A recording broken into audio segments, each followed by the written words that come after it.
The last thing that I would say is the most important thing that I know I needed to hear, and I still need to remind myself sometimes. Today I wanted to talk a little bit about our journey with secondary infertility, because this is something that I've realized throughout experiencing this myself. There are so many more people than I knew that go through this. It's not something I ever really thought about before I experienced it myself. And there's honestly just been a handful of things, I would say a handful of truths, let's call them, that help me when I remind myself of them, that I'm gonna tell you about today, in case any of you listening to this maybe need to hear them as well.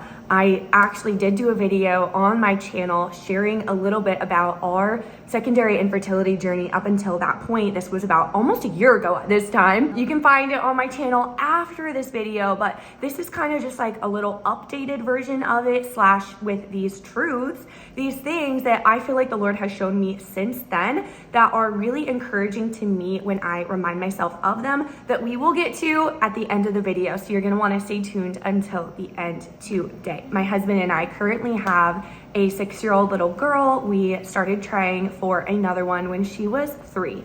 So it has been a few years now that we've been trying, and we've obviously gone, because I feel like this is the first thing that anybody asks, we've gone to the doctors, the nurse practitioners, the naturopath, all the things. Obviously there's always more you can do. We've had all of the tests, both him and I, done, and there's not any huge thing. Yeah, obviously, like, we're not perfect. There's always room for improvement in your health, but like, there's definitely not some big thing going on that's like, this is the reason, you know what I mean? Like, there's diagnosis, you guys can't get pregnant. That's not the case, because I feel like that's always a question people ask.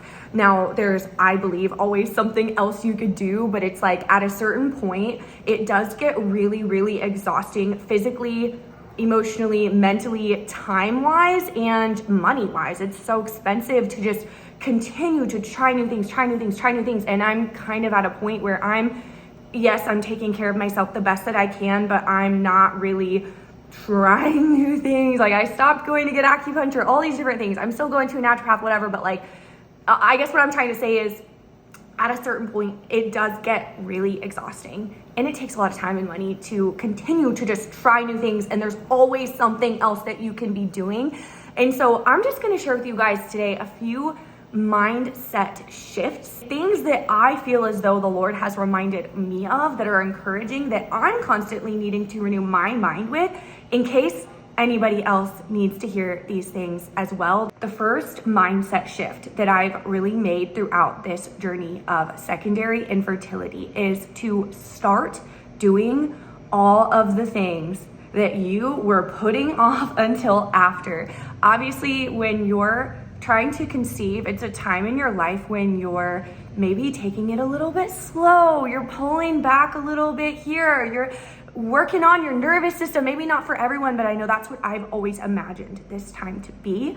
And yes, I'm still getting sleep. I'm prioritizing that. I'm still prioritizing my health. I'm not extremely busy to the point where my nervous system's like going crazy. I'm still prioritizing those things, but at the same time, I've really become intentional about just doing all of those things that I felt like I was waiting to do until after we had the next child, whenever that happened. Because the thing is, when you've been waiting for years, it's really difficult to just continue to pause your life for one. You don't want to live like that. Also, for me, my experience, most of the people in my life that I'm surrounded with, that I see on a consistent basis, the people that my kid is having play dates with, that we're raising kids together, are people who are in a very different experience than me, where I have one child who's now 6. I'm running a business with my husband. We are homeschooling her and working from home together, and it's amazing, and we love it, and we have a great flow and all those things.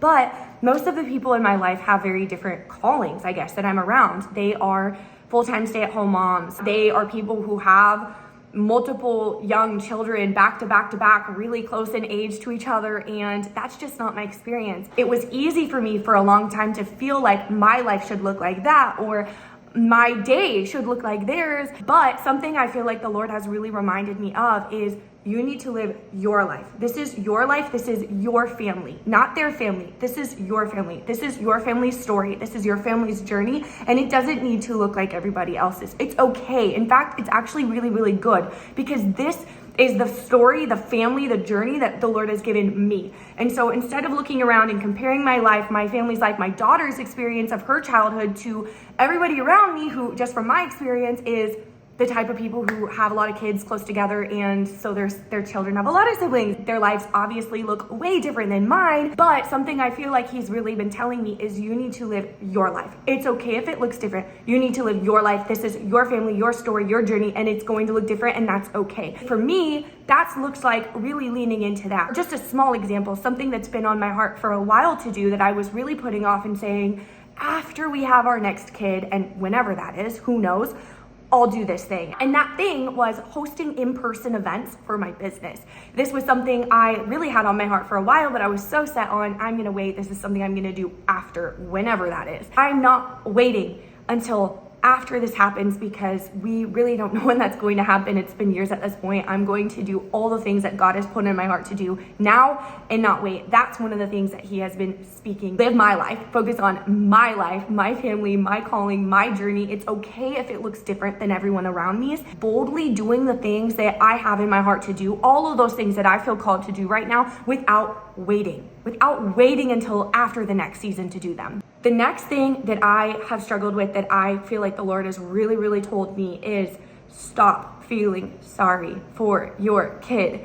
And you need to really believe that if this is the life that God has given them, then this is the absolute best situation for them. And by that, I mean, as somebody who does think big families are beautiful. I know not everybody believes that nowadays, but I really do think big families are beautiful. I think having a lot of siblings is a really beautiful thing and such a great gift to give your children. As someone who really believes that, God has also been telling me, stop feeling sorry for your kid, and you really need to start believing that the exact childhood your kid has right now, that is being a 6-year-old with no siblings yet, is the best possible situation for her. If this is the childhood I've given her, then this is the best possible situation for her. Yes, big families are beautiful. Yes, having a lot of siblings is beautiful. However, this is also just as good. This is what I've given her, and she is not lacking or missing out, and you need to stop thinking that she is. Just because you have an only child up until this point, it does not mean that they are missing out on these experiences. Which brings me to the next point, and that is reframing. This is something I've been working on with my 6-year-old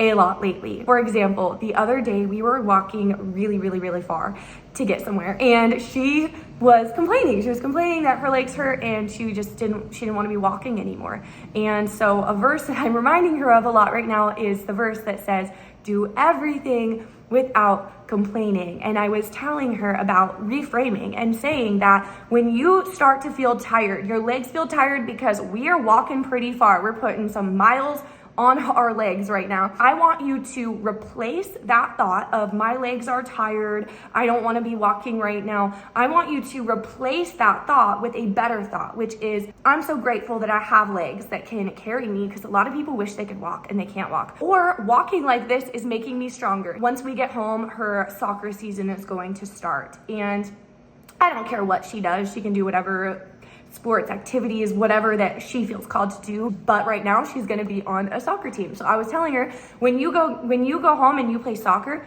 this walking far and having that endurance is going to make you a better soccer player. It's going to make you better at whatever it is that you decide to do, because your legs are going to be stronger. You can walk further, run further, work out harder, because it's giving you endurance. I'm helping her reframe and replacing that thought of my legs are tired, I'm sick of walking, to this is so good for my body. I'm grateful I get to do this. I'm getting stronger every single step. Instead of thinking, I'm sad that my kid doesn't have any siblings close in age to her and that's not going to be her childhood, I'm replacing that with the thought of, I'm so grateful for the really special close relationship that she has with her parents and the way that she relates to us. Because yes, you can have an extremely close relationship when you have a bunch of siblings. Like, you can still have a close relationship with your parents, I know that, but it would look different. And I replaced that thought with, I'm so extremely grateful for the copious amounts of one-on-one, undistracted one-on-one time, quality time alone that our daughter